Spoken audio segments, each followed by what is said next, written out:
Bun venit la citirea generală pentru luna iunie, o citire făcută cu drag și cu intenție pentru cei care au soarele, luna sau ascendentul în zodia Pești. Luna aceasta este influențată de vibrația numerologică 6, o vibrație care aduce în prim plan echilibrul interior, asumarea emoțiilor și stabilitatea în relații. Este o lună în care sufletul tău sensibil poate deveni și mai puternic dacă alegi să vezi cu claritate ce anume te susține și ce te trage înapoi. Dacă vrei să afli cum influențează această vibrație viața ta în funcție de numărul tău de destin, analiza numerologică pentru iunie este deja disponibilă pe canal și o poți viziona oricând după această citire. Am să-ți las linkul în descriere și aici într-un colț mai sus. Avem deja primele două cărți. Prima, Diavolul, ne vorbește despre lecția sufletului tău în această lună. Apoi 8 de spade ne spune ce este timpul să lași în urmă. Cu Justiția aflăm unde se cere vindecare.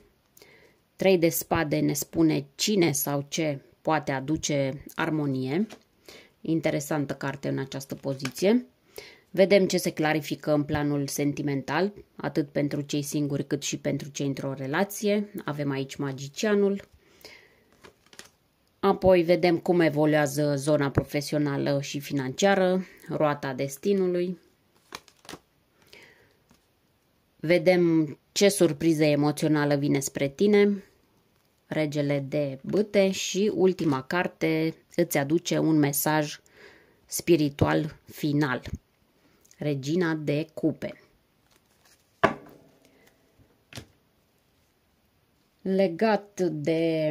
Legate, mai bine zis, de această citire vor fi două mesaje oracol, unul din Secretul și unul din Oracolul Înțelepciunii. Avem aici trăiește în bucurie. Hai să vedem ce mesaj primești și prin intermediul acestui oracol, Oracolul Înțelepciunii. Ia te uită că toate vor să zboare. Așa, pentru Pești, luna iunie 2025.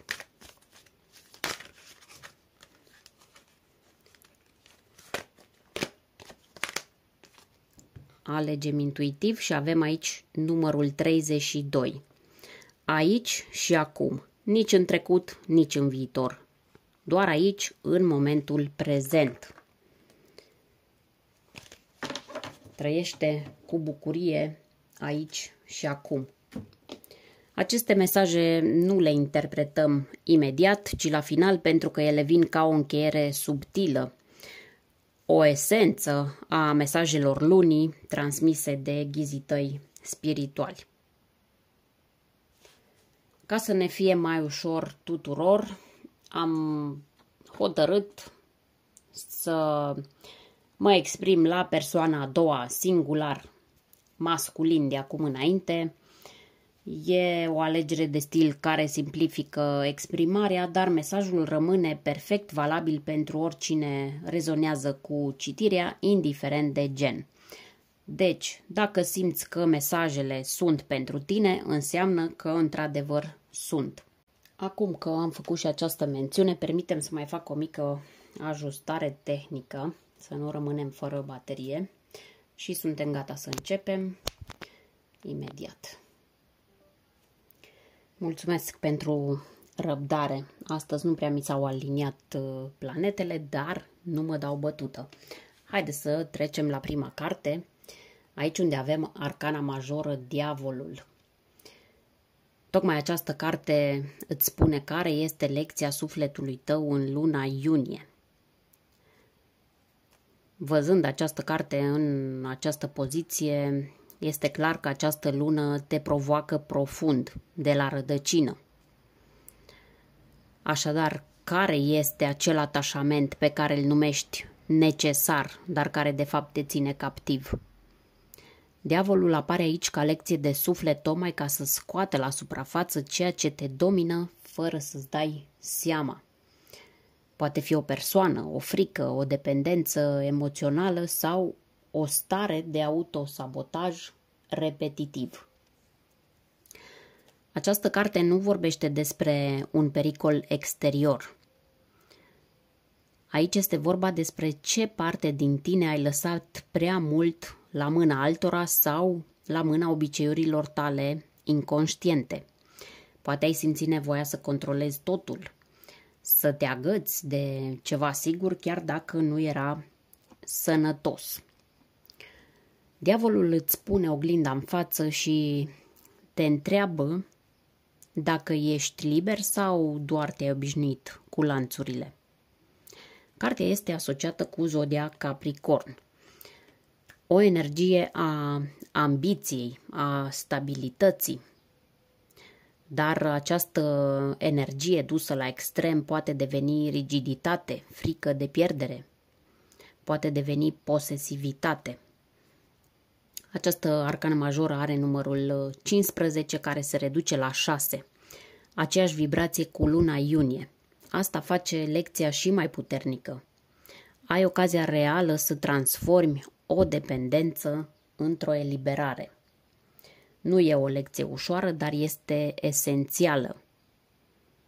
Să vezi adevărul despre ceea ce te ține pe loc și să ai curajul să alegi altceva. După ce diavolul a scos la lumină lanțurile nevăzute, 8 de spade îți arată exact cum le-ai menținut active în viața ta. Prin gânduri, prin frici, prin convingeri care te-au ținut captiv fără să fie cu adevărat reale acele convingeri. Aceasta este cartea prizonierului mental. Cartea situațiilor în care te-ai simțit blocat, fără ieșire, când în realitate ieșirea exista. Uite aici, unde nu sunt spade în fața acestui personaj. Dar tu nu vedeai ieșirea din cauza propriei minți. Poate că într-una ți-ai repetat fraze de genul nu am de ales, nu pot să plec acum, nu e momentul, sau poate că asta merit. În luna iunie ți se spune să nu mai hrănești iluzia aceasta că nu ai opțiuni. Această poziție e un apel clar la eliberare prin claritate. Gândurile îți pot fi aliat, dar îți pot fi și călău. Iar tu ai voie să le pui sub semnul întrebării. Ce crezi despre tine și nu mai e valabil? Ce poveste îți tot repeți și de fapt nu faci decât să te ții singur pe loc? Această carte este o carte care reprezintă elementul aer și este legată de Mercur, planeta gândirii, dar și a limitărilor mentale auto-impuse. Iar cifra 8 este asociată cu puterea, dar și cu karma. Dacă ai repetat un model de gândire care ți-a adus suferință, atunci acum este momentul să-l oprești. Așadar, aici mesajul este simplu. Nu te mai teme de ceea ce poți vedea clar.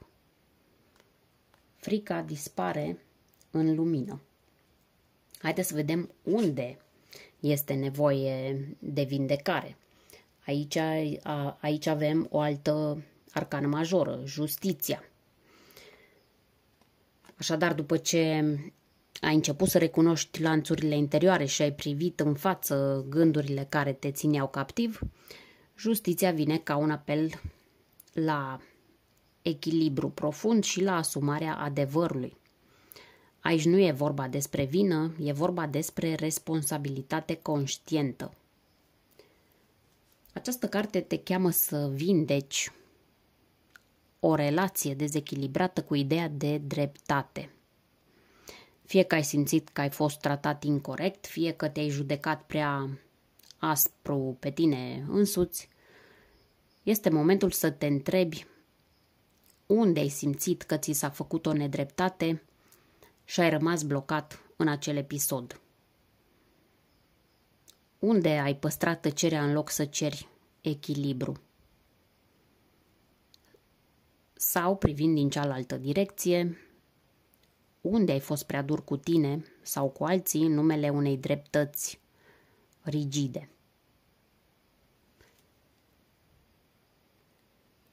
Justiția cere vindecarea prin adevăr și claritate, nu prin răzbunare, nu prin vinovăție sau prin negare.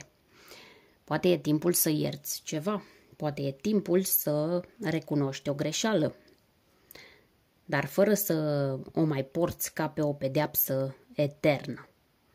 Această carte este asociată cu zodia Balanță, guvernată de Venus, o combinație între dreptate și iubire. Asta înseamnă că adevărul, când vine cu compasiune, vindecă. Este cartea cu numărul 11, un număr maestru care vorbește despre alinierea între ceea ce simți, ceea ce gândești și ceea ce faci. Așadar, justiția te întreabă ce parte din tine are nevoie să fie ascultată, apărată sau eliberată. Oprește-te puțin și gândește-te la aceste întrebări. Hai să trecem mai departe să vedem cine sau ce îți poate aduce armonie în această lună. Aici avem 3 de spade. Poate părea paradoxal, dar luna iunie îți arată că armonia vine nu din evitarea durerii, ci din recunoașterea ei. Aceasta este o carte a inimii rănite, dar aici, în poziția armoniei, mesajul ei este profund. Îți spune să nu te mai protejezi de ceea ce ai simțit deja. În schimb, lasă durerea să curgă ca să se poată transforma. Armonia nu vine dintr-o relație perfectă sau dintr-un context ușor.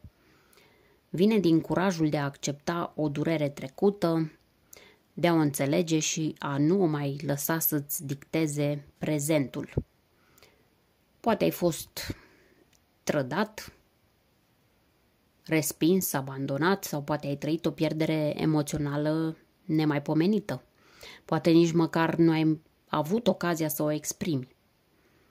Această carte îți spune că vindecarea începe atunci când îți permiți să simți tot ce ai tot amânat. E posibil ca în iunie să ai parte de o conversație, de un moment de reflecție sau chiar o eliberare prin plâns, să ai parte de un vis eliberator și exact acolo, în acel spațiu dureros, începe să se instaleze liniștea. 3 de spade este o carte din elementul aer, dar spre deosebire de celelalte, aici nu e vorba de gânduri, ci de ceea ce te-au făcut gândurile să simți. Cifra 3 vorbește despre expresie și comunicare, ceea ce înseamnă că armonia ta poate veni și din a pune în cuvinte ceea ce doare. Poate nu pentru ceilalți, dar pentru tine. Este o poziție fragilă, dar extrem de valoroasă. Mă refer la poziția cărții în etalarea noastră. Uneori adevărata pace apare abia după ce ai spus, da, m-a durut și ți-ai dat voie să mergi mai departe. Așadar, poate că nu e o idee rea să exprimi ceea ce ai simțit, ce rană ai avut, să-i spui cuiva și așa poți să te eliberezi de această durere pe care o porți în suflet de mult timp. În continuare, magicianul ne spune ce se clarifică în viața sentimentală. După o perioadă de vindecare și conștientizare profundă, magicianul apare în viața ta sentimentală cu un mesaj direct. Ai puterea să creezi exact tipul de relație pe care ți-l dorești. Nu mai căuta în afară ce poți genera din interior. Magicianul este începutul, este potențialul, inițiativa. Iunie este o lună în care vei avea claritate în iubire, tocmai prin conștientizarea puterii tale personale de a manifesta o conexiune autentică. Poate până acum ai așteptat ca celălalt să facă primul pas, să se schimbe sau să te valideze. Ei bine, luna aceasta înțelegi că atragi ceea ce ești pregătit să susții. Nu e magie în sens superficial, e aliniere între gând, emoție și acțiune. Dacă ești într-o relație, magicianul arată că partenera ta îți reflectă exact energia ta interioară. Dacă vrei mai multă conexiune, mai multă vulnerabilitate sau susținere, vei înțelege că schimbarea începe cu tine. E momentul să revii în relație cu intenție, nu să mergi așa pe pilot automat. Poți reactiva atracția și apropierea prin comunicare autentică. Dacă ești singur sau singură, e posibil să apară o persoană nouă. Cineva cu o energie puternică, o persoană descurcăreață, posibil din zodia Gemeni sau Fecioară, pentru că acestea sunt semnele asociate cu această carte, cu magicianul și cu planeta Mercur. Însă mesajul mai profund este că ești într-un punct în care nu mai atragi parteneri care te provoacă să te pierzi pe tine însuți, ci pe cei care te susțin în evoluție. Totul ține de cum te poziționezi. Știi ce vrei, știi cum să exprimi clar ceea ce ai nevoie? Această arcană majoră are numărul 1, energia începutului conștient. În iubire, așadar, aceasta este luna în care pui bazele unei noi realități afective. Iar dacă simți că nimic nu s-a schimbat în exterior, e pentru că magia a început deja în interiorul tău. Mai este puțin până se va vedea în exterior. Haideți să vedem ce se întâmplă și în zona profesională și financiară. Avem aici roata destinului. În iunie se pare că universul te pune într-un punct de răscruce profesională sau financiară. Roata destinului nu vine niciodată întâmplător. Ea apare când un ciclu se încheie și altul se deschide. Când viața ta are nevoie de o resetare sau de o direcție nouă. Această carte nu promite neapărat stabilitate, dar promite mișcare și oportunitate. Dacă ai simțit că stagnezi, că faci același lucru fără sens sau că nu ești valorizat pentru ceea ce oferi, în această lună poți avea parte de o schimbare bruscă de ritm. Poate fi vorba de o propunere, de o plecare sau de o șansă de a începe altceva. Profesional, roata îți spune că nu controlezi totul, dar poți controla cum răspunzi la ceea ce vine. Poate apare o oportunitate exact când nu te aștepți sau o închidere de drum, care de fapt e o eliberare. Dacă lucrezi pe cont propriu, poate fi un moment excelent pentru a te reinventa sau a-ți extinde direcția. Financiar este un semn bun, dar instabil. Ce vreau să spun cu asta? Vreau să spun că pot apărea câștiguri neașteptate, dar și cheltuieli importante. De aceea, flexibilitatea și încrederea în ciclurile vieții sunt esențiale. E posibil ca în iunie să ți se răsplătească ceva muncit de mult sau să primești un sprijin la momentul potrivit. Această arcană majoră are numărul 10, final și început într-un singur număr, într-un singur pas. Ea este guvernată de Jupiter, planeta norocului, a expansiunii și a lecțiilor de destin. Nu este doar o carte de noroc, este o carte de aliniere cu lecția ta de viață. Dacă ai simțit că ceva trebuie să se schimbe, dar nu ai știut ce, în această lună ți se va arăta ce anume. Haideți să vedem care este surpriza emoțională care vine spre tine. Într-o lună plină de conștientizări și de alegeri profunde, acest rege de bâte vine ca o injecție de curaj, să-i spunem așa, de încredere și atracție magnetică. Această surpriză nu e una timidă. Este o surpriză intensă, directă și cu impact. Vorbim aici despre o surpriză emoțională. Este posibil ca în iunie să apară în viața ta o persoană cu o energie puternică, o persoană carismatică, sigură pe sine, cineva care te inspiră să acționezi, să ieși din zona de confort sau care îți reaprinde flacăra interioară. Această figură poate fi un bărbat matur, în cazul doamnelor, un bărbat matur, încrezător, posibil din zodia Leu, Berbec sau Săgetător. În cazul domnilor poate fi o femeie matură, încrezătoare, care știe ce vrea. Sau, dacă nu este o persoană, poate fi o latură a ta care este în față exact atunci când ai nevoie să te afirmi. Emoțional, acest rege nu vine să se plângă sau să se teamă. El vine cu atitudinea următoare. Eu știu ce vreau și vin să iau ceea ce vreau. Poate primești un mesaj, o invitație, o declarație sau pur și simplu simți în interiorul tău o nouă siguranță de sine pe care nu o mai aveai de mult.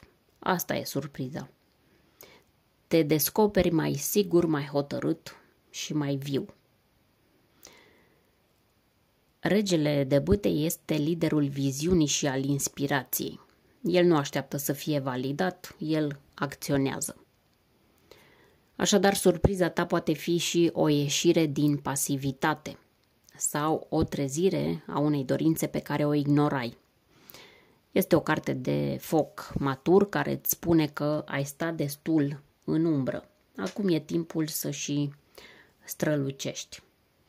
Iată că am ajuns și la ultima poziție, unde avem Regina de Cupe, care îți aduce mesajul spiritual pentru întreaga lună iunie. Această lună se va încheia pentru tine cu o chemare subtilă, dar extrem de profundă, și anume să-ți onorezi inima, emoțiile și intuiția, nu ca slăbiciuni, ci ca daruri esențiale pe care le ai. Regina de Cupe este vocea interioară care nu țipă, dar îți spune adevărul, ți-l spune așa blând.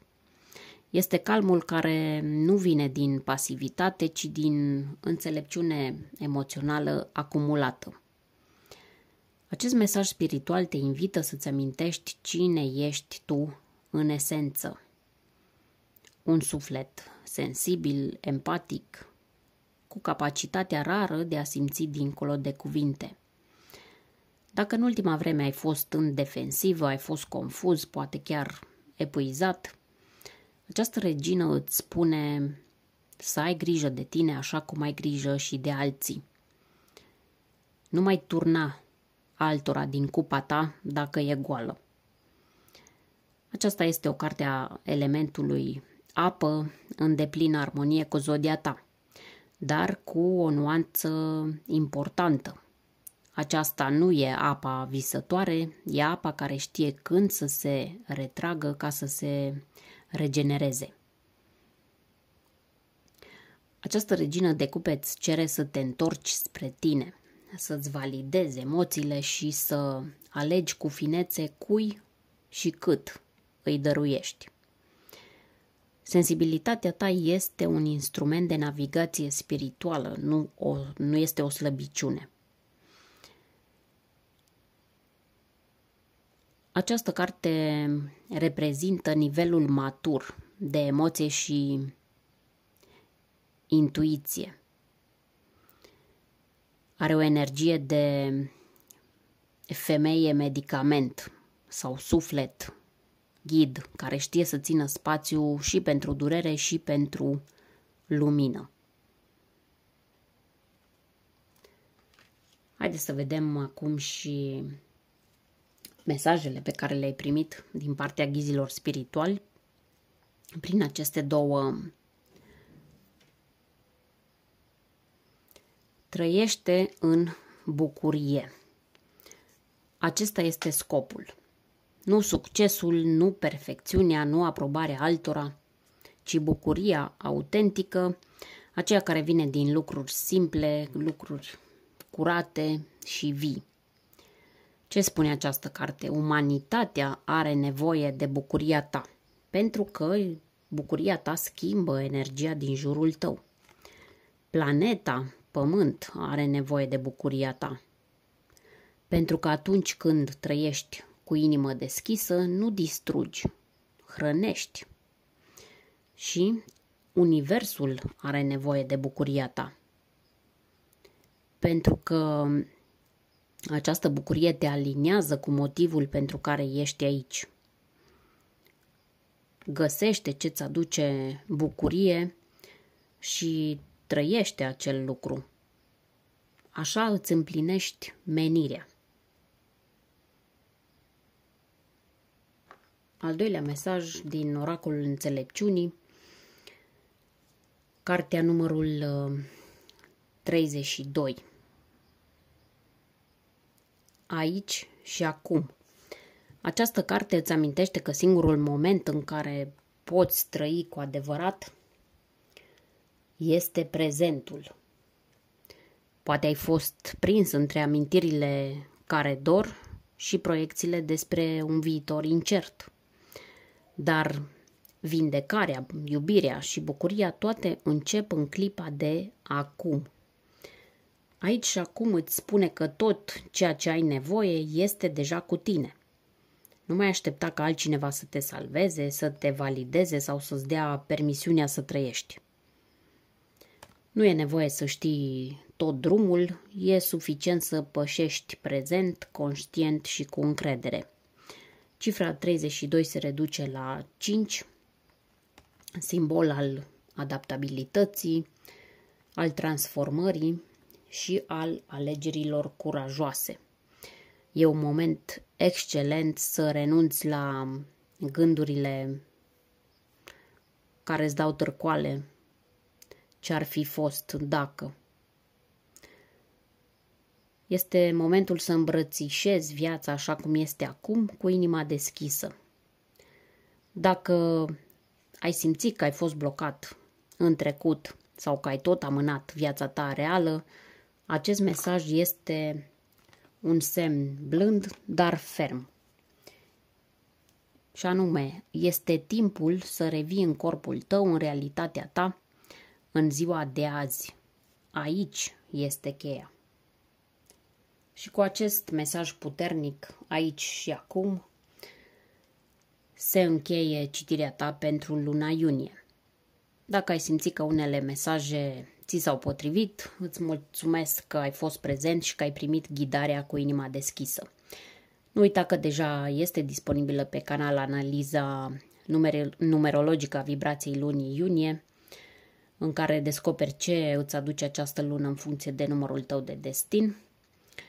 Și dacă vrei, poți lăsa în comentarii Poți să-mi spui ce parte din citire a rezonat cu tine cel mai mult sau poți să îmi pui un simplu simbol care te reprezintă acum. O inimioară, o steluță, orice îți place ție mai mult. Iar dacă nu ești abonată, te invit să faci parte din această comunitate. E gratuit, dar poate aduce multă valoare înapoi. Până data viitoare, rămâi prezent, alege conștient și nu uita că magia se întâmplă acum. Pe curând!